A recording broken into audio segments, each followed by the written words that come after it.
Hey everyone, and welcome back.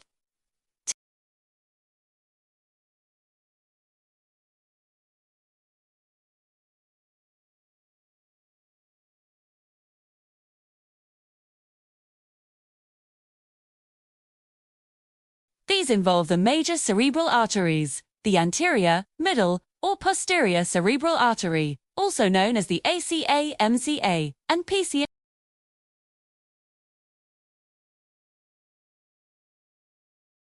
It's all about location, location, location. Just remember this simple homunculus diagram. An MCA stroke affects the face and arm, and a PCA stroke typically causes vision or language problems. It's that straightforward. So, if a patient presents with weakness only in their left leg, what's the issue?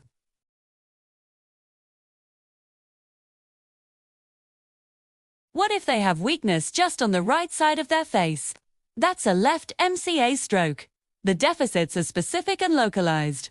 If the clinical vignette describes a focal deficit just the leg, just the face, you're dealing with a cortical stroke. All you need is that mental image of the homunculus to nail these questions. Now, contrast that with brainstem strokes. This is where it gets interesting. The biggest clue for a brainstem stroke is diffuse or global motor weakness. This means the patient is weak on their entire left side or their entire right side, not just the leg, not just the face, but the whole side of the body. If you see global weakness, think brainstem V. Let's put this into practice with a quick case. A 67-year-old man has a sudden change in mental status. On exam, his upper extremities have normal 5 out of 5 strength.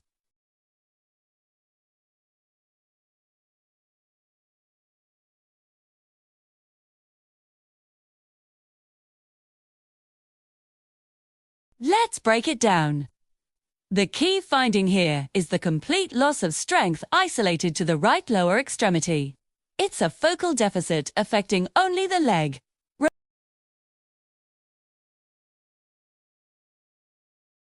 Since the weakness is in his right leg, the stroke must be in the contralateral, or left anterior cerebral artery. Okay, let's move on to the brainstem strokes.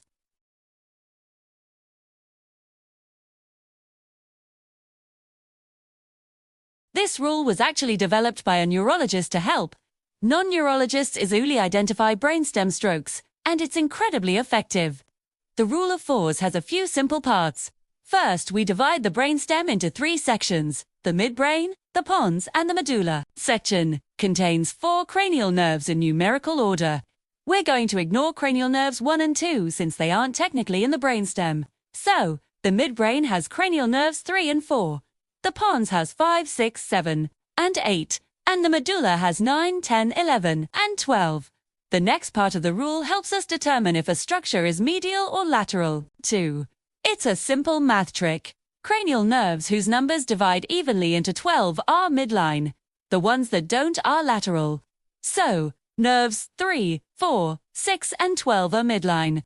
Nerves 5, 7, 8, 9, 10, and 11 are lateral.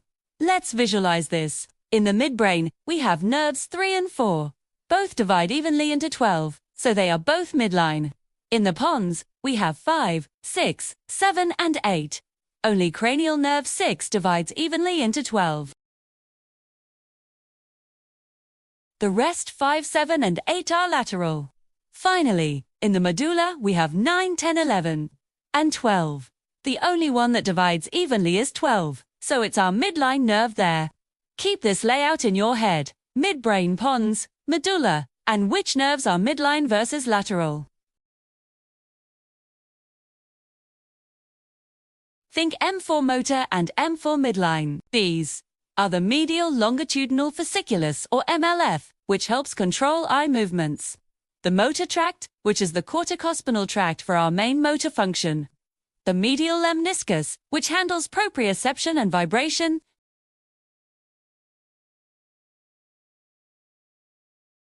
6 and 12. So, if a patient loses proprioception, you know the medial lemniscus is involved, and it must be a medial or midline stroke.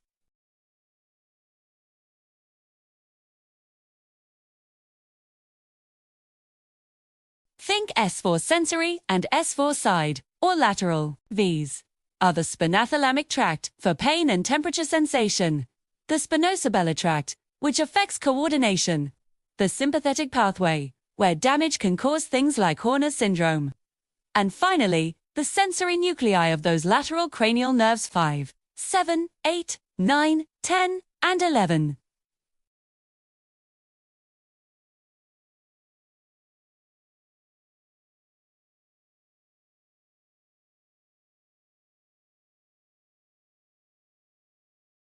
Which stroke does he have? First, he has diffuse motor weakness on his entire left side. This isn't focal, it's global. So, we know it's a brainstem stroke. This weakness involves the corticospinal tract, which is a motor pathway. Remember, motor is midline, so we know it's a medial stroke. Since the weakness is on his left side, the lesion is on the contralateral, or right side. So far, we have a right-sided medial brainstem stroke. Next, he can't move his eyes laterally to the left. That's a classic sign of a cranial nerve 6 palsy, affecting the lateral rectus muscle. Does 6 divide evenly into 12? Yes, it does.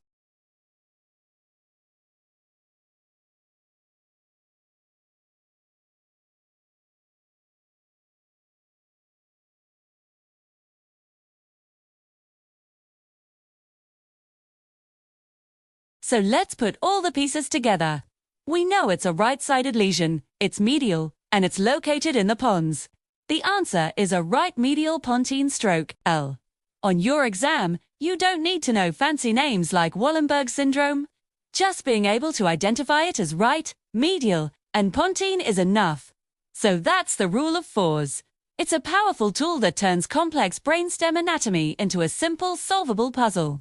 Practice it a few times, and you'll be able to tackle any brainstem stroke question with confidence. Thanks so much for watching.